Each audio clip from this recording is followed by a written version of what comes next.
ഇതിനകത്ത് ഒരു കാര്യം സത്യമാണ്, ഈ കുടുംബത്തെ പർപ്പസ്ഫുള്ളി അവർ വേട്ടയാടി. അദ്ദേഹത്തിൻ്റെ ഭാര്യയുടെ ചികിത്സയ്ക്ക് 5 വർഷം മുമ്പ് നിശ്ചയിച്ചിരുന്ന ഓപ്പറേഷൻ അദ്ദേഹം മാറ്റിവെച്ചതാണ്. 5 വർഷം ഗത്യന്തരമില്ലാതെ ഓപ്പറേഷൻ ചെയ്തു. ഇത് അവർ പറയുന്ന കാര്യമാണ്, എന്നോട് നേരിട്ട് പറഞ്ഞത്. 5 വർഷം കഴിഞ്ഞ് ഈ പറഞ്ഞതുപോലെ ഗത്യന്തരമില്ലാതെ ഓപ്പറേഷൻ ചെയ്തപ്പോഴാണ് ഈ പൈസയ്ക്ക് ഇത്ര അത്യാവശ്യം വന്നത്. അമ്മ ഇപ്പോഴും അറിഞ്ഞിട്ടുണ്ടോ എന്ന് വലിയ സംശയമാണ്. അവരുടെ ചികിത്സ അങ്ങനെ വന്നപ്പോൾ നിക്ഷേപകൻ അയാൾക്ക് അവകാശപ്പെട്ട പൈസ ചോദിച്ചപ്പോഴല്ലേ ഈ ക്രൂരകൃത്യം, മനുഷ്യ മനസാക്ഷിക്ക് നിരക്കുന്ന ഒരു പ്രവൃത്തിയാണ്. കണ്ണിച്ചോരയുള്ള ഒരാൾ ചെയ്യുന്ന കാര്യമല്ല. അതിന് പകരം അദ്ദേഹത്തെ അടിക്കുക, അദ്ദേഹത്തെ ആക്രമിക്കുക, ബോർഡിലൂടെ ഭീഷണിപ്പെടുത്തിയ വകവരുത്തും എന്ന് പറയുക. ശരിക്കും പറഞ്ഞാൽ ഇത് പറയുന്ന ഒരു കാര്യമുണ്ട്. ഈ പോൺസംബർസിടയിൽ സാബു പറയുന്നത് കൊല്ലുമായിരിക്കും എന്നാണ് അദ്ദേഹം പറയുന്നത്. അതെ അതെ, എനിക്കൊന്ന് പറയാൻ അനുവദിക്കുന്നു അദ്ദേഹം പറയുന്നു. ഈ കൊലപാതകം അദ്ദേഹം ഭയപ്പെടും.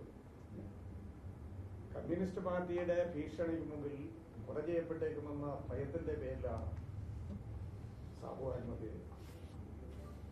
ക്ലിയർ എവിഡൻസ് ആണ്, ക്രിസ്റ്റൽ ക്ലിയർ എവിഡൻസ് ആണ്. ഇങ്ങനെയൊരു 2 പ്രധാനപ്പെട്ട രേഖകൾ, 1 ആത്മഹത്യാക്കുറിപ്പ്, 2 ശബ്ദസന്ദേശം, ക്ലിയർ എവിഡൻസ് ഉള്ള കേസിൽ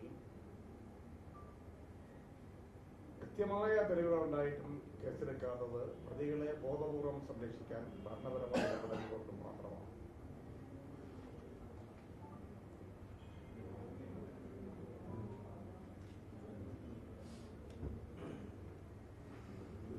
ഒറ്റ കേസും കൂടെ വനഭേദഗതിയുമായി ബന്ധപ്പെട്ട് കൂടി ഒന്ന് പറഞ്ഞ് അവസാനിപ്പിക്കാം. വനഭേദഗതി സംസ്ഥാന സർക്കാരിൻ്റെ, അതായത് സംസ്ഥാന ഗവൺമെൻറ്റിൻ്റെ പുതിയ വനഭേദഗതി ധാരാളം ചർച്ച നടന്നിട്ടുണ്ട്. ഇനിയും ആശാവഹമായ ഒരു നടപടി സർക്കാരിൻ്റെ ഭാഗത്തു നിന്ന് കാണുന്നില്ല. കഴിഞ്ഞ ദിവസവും വനം മന്ത്രിയുടെ ഒരു പ്രസ്താവന ആശാവഹമല്ല.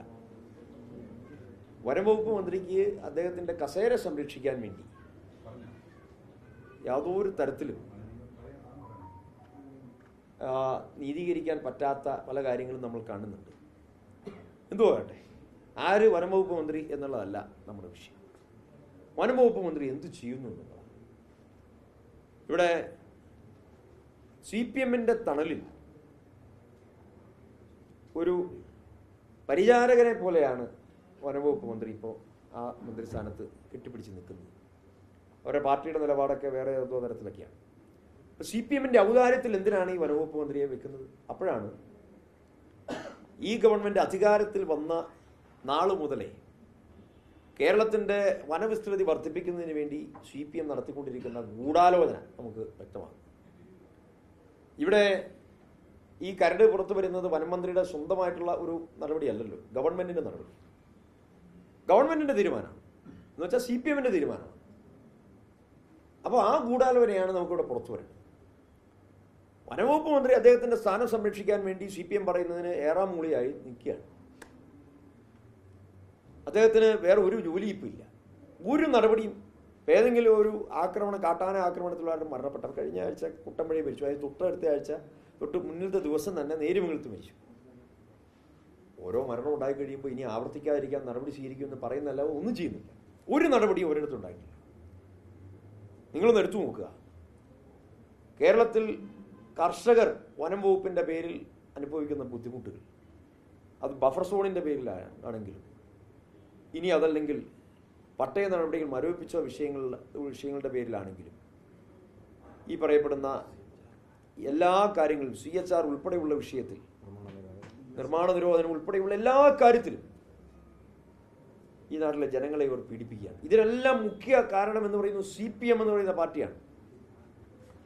ഇപ്പോൾ വനമന്ത്രിയെ സ്വന്തം കക്ഷത്തിൽ കിട്ടിയിരിക്കുകയാണ്. അദ്ദേഹത്തിന് യാതൊരു ബാർഗെയിനിങ് പവറും ഇല്ല.